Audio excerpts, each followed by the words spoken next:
Hello, and welcome to another Ask Us Anything Live with me, Kate R. for Intrepid English. Every Friday, I go live and I talk about a grammar, pronunciation, or vocabulary point to help you, the English learner. So this month, because it's September, and also probably we will continue also in October, so many students of mine are going through interviews, and it is the period of the year when it's often a fresh start for many people looking for a career change, wanting to know what else is out there. So a lot of interviews happen at this time of the year. And I want to give you today 8 practical pronunciation tips to succeed in interviews, because pronunciation can make or break your success in job interviews. You don't need to sound like a native, but you do need to be clear, confident, and easy to understand. So it's not about the accent, it's about the intonation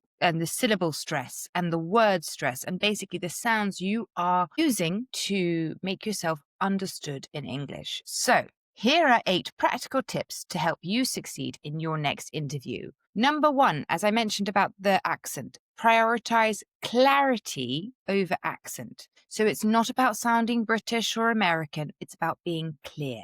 So you speak at a comfortable pace, not too fast and not too slow. You don't eat your words and you don't take a long time to use your words. Number 2, stress the right words. Now, this is super important because English is a stress-timed language. So we stress the important words, such as nouns, verbs, and adjectives. So, for example, if you said in just a monotone without the stress on the right words, for example, I worked in customer service, that doesn't sound good in English. It's a lot clearer to say, I worked in customer service. So you see, worked in customer service have more stress, are louder than I and in. So the best way to practice sentence stress is to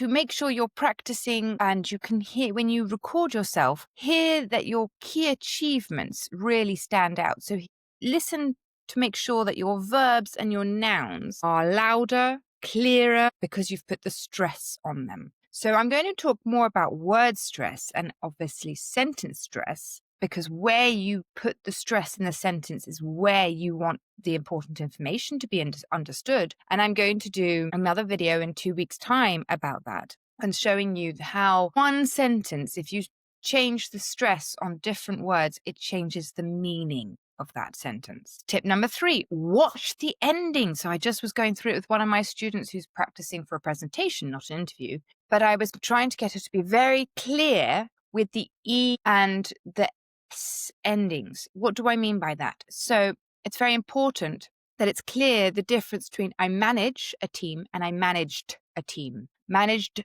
with an extra D sound makes all the difference for the interviewer to understand that it's a past experience, because managed is the past, manage is the present. It's also really important with your S. So, for example, if you are talking about experiences, not experience, you need to have that is sound, or drafts rather than just draft an email. I did many email drafts. You need to have that last sound. It's very important. They seem like they're little sounds, but they're very important sounds. Tip number 4, practice common job interview words. If you're worried about your accent, then you should practice high-frequency interview vocabulary out loud. Strengths, weaknesses, experience, responsibility, leadership, opportunity.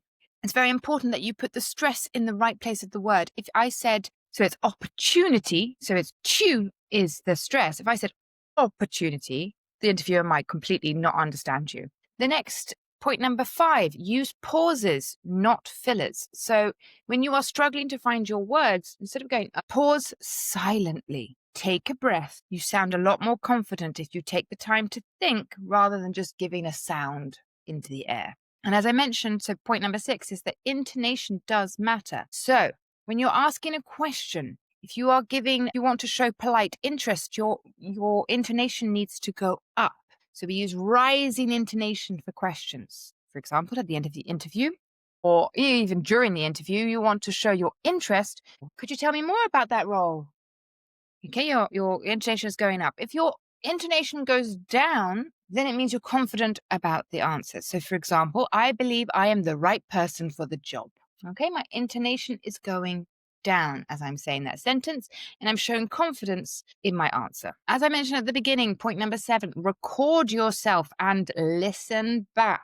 That's super important. Can you hear all the words clearly? Do you sound confident? So I just was talking about that with my student. She's going to record herself now, and then she's going to send it to me, and then I'm going to listen. And then in our next lesson, we're going to go over where I didn't understand, or there was a pronunciation error, or anything that I need to basically say, okay, I need you to stress that word clearer. I need you to put more importance on this sentence so that she sounds confident when she is giving her presentation. My last point is smile when you speak. Smiling slightly when you speak really helps you open your mouth and makes your sounds clearer, and also makes you sound more positive and more confident. And believe me, the interviewer will hear the difference. So I hope those 8 points have helped you. I hope that makes you feel that if you are going to practice in front of a mirror as well, I hope that you will take on board these tips. Be sure to check out next week's Ask Us Anything, because I will give you 10 key phrases in English to make sure you are interview ready for your next interview.